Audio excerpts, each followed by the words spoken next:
হতে হবে, গণভোটের রায় অবশ্যই মানতে হবে, এটা কোনো ঐচ্ছিক বিষয় নয়। যারা এই সংস্কারের বিষয়টা না মানার জন্য কে আপনাদেরকে প্ররোচনা দিচ্ছে, আমরা বলবো যে এটা আপনাদের ঐতিহাসিক একটা ব্লান্ডার। আপনারা বুঝতে পারছেন না যে কতটা খারাপ কাজ আপনারা করছেন। বাংলাদেশের জনগণ, আমরা এই দেশের জনগণ, এবং শেষে গিয়ে বলছে যে আমরা এই কনস্টিটিউশনটা অ্যাডপ্ট করলাম, এবং আর্টিকেল 7-এ গিয়ে বলছে প্রজাতন্ত্রের সকল ক্ষমতার উৎস হচ্ছে জনগণ। আর সংবিধান কি সেটার ব্যাখ্যা সংবিধানে বলা হচ্ছে মালিক জনগণ, আর মালিকের যে ইচ্ছা এইটার নাম হচ্ছে সংবিধান। তার মানে মূল কথাটা হচ্ছে এই প্রজাতন্ত্র বা এই রাষ্ট্রের মালিক হচ্ছে এই দেশের জনগণ, এবং তাদের ইচ্ছা যে ভাষায় প্রকাশ করে, ইচ্ছাটা প্রকাশিত হয় সংবিধানের মাধ্যমে। জুলাই বিপ্লবের সময়ে বাংলাদেশের কোনো কনস্টিটিউশনাল বিধিবিধান মেনে এই বিপ্লবটা হয়নি। জুলাই বিপ্লব ছিল 16 বা 16.5 বছরের পুঞ্জীভূত ক্ষোভ, অনিয়ম, অত্যাচার, নিপীড়নের বিরুদ্ধে একটা মহাবিদ্রোহ, এবং সেই সময়ে স্বৈর শাসক যারা ছিলেন তাদের আন্ডা বাচ্চা সহ এই দেশ থেকে তাদেরকে তাড়িয়ে দেওয়া হয়েছিল। কে কে গিয়েছিল?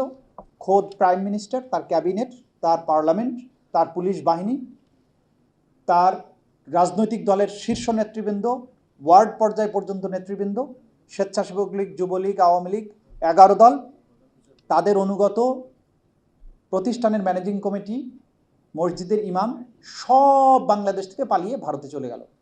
It's a great migration of A fascist political party. পৃথিবীর ইতিহাসে আর দ্বিতীয় নজির পাবেন না। তো এইরকম পরিবেশ যখন হয় তখন আর কনস্টিটিউশন নিয়ে আর আলোচনার কোনো ব্যাপার নেই। সেই সময়ে জনগণের অভিপ্রায় অনুযায়ী একটা অন্তর্বর্তীকালীন সরকার গঠিত হলো, এবং সেই সরকার 11টি সংস্কার কমিশন করেছিলেন। সেইখানে বাংলাদেশের জনগণের প্রতিনিধিত্ব করে সকল রাজনৈতিক দল, তারা পার্টিসিপেট করলেন, এক্সপার্টরা পার্টিসিপেট করলেন, স্টেক হোল্ডাররা পার্টিসিপেট করলেন। সবার মতামত নিয়ে, মানে যে কমিশনে যাদের সম্পৃক্ততা থাকা দরকার তাদের মতামত নিয়ে তারা সংস্কার প্রস্তাব উপস্থাপন করলেন, এবং সর্বশেষ সেই সংস্কার প্রস্তাবের মাধ্যমে বলা হলো এই কমপ্লিট রাষ্ট্র ব্যবস্থার মৌলিক জায়গাগুলোকে আমরা বদলে দিব, সংস্কার করব। এটা কার চাওয়া? এটা বাংলাদেশের জনগণের চাওয়া, যেই জনগণ হচ্ছে রাষ্ট্রের মালিক।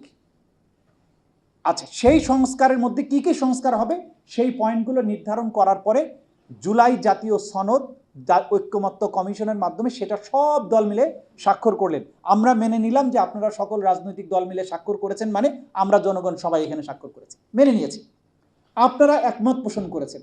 তার ভিত্তিতে কনস্টিটিউশনে কোথায় কোথায় কি কি সংস্কার হবে সেটার ব্যাপারে আপনারা নিজেরা ঠিক করলেন, এইখানে এটা হবে, এখানে এটা হবে, এখানে এটা হবে। তারপরে অধিকতর এটাকে শক্তিশালী আইনি প্রোটেকশন দেওয়ার জন্য কি করা হলো? একটা গণভোট করা হলো। যেই সময় গণভোট আমরা করলাম সেই সময় আমাদের সংবিধানে গণভোট নামক কোনো আইনের অস্তিত্ব ছিল না, রেফারেন্ডাম ছিল না। কিন্তু আমরা কেন করেছি? কারণ জনগণ এটা চেয়েছে। যে রাষ্ট্রের মালিক জনগণ, সেই জনগণের ইচ্ছা অভিপ্রায়ে বিপ্লব হলো, সংস্কার কমিশন হলো, প্রস্তাব হলো, জনগণ গণভোটের রায় দিয়ে বলল সংস্কারটা করবা। ক্ষমতায় নির্বাচিত হয়ে বললেন যে আমরা এটা মানি না, এটা অবৈধ। কোন ধরনের প্রতারণা! যে হিস্ট্রিক মাইগ্রেশন হয়েছে একটা ফ্যাসিস্ট পলিটিক্যাল পার্টি, আর আপনারা যে এই যে কথাটা বললেন এইটা হচ্ছে টোটাল জনগণের সাথে একটা ডিসেপশন, একটা প্রতারণা। এই রাষ্ট্রকে কখনোই ঠিক করা যাবে না যদি আপনি জনগণের রায় না মানেন। এবং আজকের এই গণভোটের রায়টা যদি এইভাবে পালন না করে তারা পার পেয়ে যায়, ভবিষ্যতে কোনো নির্বাচনের কোনো মূল্য থাকবে না। একসময় 17 বছর মানুষ যখন ভোট দিতে যায় নাই, কারণ ভোটের কোনো মূল্য ছিল না, যে আমি ভোট দিই আর না দিই আওয়ামী লীগের প্রার্থী বাস করবে, শেখ হাসিনা যাকে চাইবে তাকে বাস করবে, ভোট দিতে যায় নাই। এখন জনগণ এত বছর পরে উৎসব মুখের পরিবেশে যে সংস্কারের জন্য ভোট দিল, আপনি বলেন এটা মানেন না, তাহলে কি জনগণের মালিকানা থাকছে? জনগণের মালিকানা কিন্তু নেই। এই প্রপোজিশন, এই আর্গুমেন্ট কোনো অবস্থায় এই জাতি মানতে পারে না। তাহলে ভবিষ্যতে এই রাষ্ট্র ব্যবস্থার কোনো অস্তিত্বই থাকবে না। কারণ জনগণ যদি মালিক না থাকে, যে যেমনে পারে ইলেকশন বানিয়ে যদি ক্ষমতায় বসে যায় বলে আমি মালিক, তাহলে তো এই রিপাবলিকের যে ধারণা সেটা আর থাকবে না। সুতরাং গণভোটের রায় অনুযায়ী সংবিধানের যে সংস্কার যা যা হবার কথা তার প্রত্যেকটি হতে হবে গণভোটের রায় অবশ্যই মানতে হবে, এটা কোনো ঐচ্ছিক বিষয় নয়। যারা এই সংস্কারের বিষয়টা না মানার জন্য কে আপনাদেরকে প্ররোচনা দিচ্ছে, আমরা বলবো যে এটা আপনাদের ঐতিহাসিক একটা ব্লান্ডার। আপনারা বুঝতে পারছেন না যে কতটা খারাপ কাজ আপনারা করছেন, এবং এইটার ফলে আপনারা নিজেরা যেমন বিপদগ্রস্ত হচ্ছেন, তেমনি রাষ্ট্র এবং জাতি বিপদগ্রস্ত হচ্ছে। আমরা বিএনপির কোনো ধ্বংসও চাই না, সরকারি দলের ক্ষতি চাই না। আমরা চাই, আপনারা তো এই জুলুম নিপীড়নের শিকার হয়েছেন 17 বছর সবার সাথে, আপনারা সফল হন, এটা আমরা চাই। এবং বাংলাদেশের ইতিহাসে এই প্রথম একটা বিরোধী দল আছে যারা কনস্ট্রাকটিভ বিরোধী দল হওয়ার সত্ত্বেও, সরকারের সকল কাজের সমালোচনা করা সত্ত্বেও তারা চায় যে এই সরকারি দলের পতন না হোক, বিএনপির পতন না হোক, এটা চায় তারা। আপনাদের ধ্বংস তো বিরোধী দল কামনা করে না, অতীতে হাসিনার সরকারি দলের ধ্বংস কামনা করতো সবাই। এইরকম অনুকূল রাজনৈতিক পরিবেশ বাংলাদেশে তার কখনো আসেনি। এমন অনুকূল পরিবেশের পরেও আপনি যদি রাষ্ট্রকে সংস্কারের জায়গায় নিতে না পারেন, তাহলে কবি শামসুর রহমানের মতো আমাকে বলতে হবে, স্বাধীনতা তোমাকে পাওয়ার জন্য আর কতকাল ভাসতে হবে রক্ত গঙ্গায়। আমরা রক্ত গঙ্গায় বারবার ভাসতে চাই না। আমাদেরকে এই সুযোগ হাতছাড়া করার কোনো সুযোগ নেই।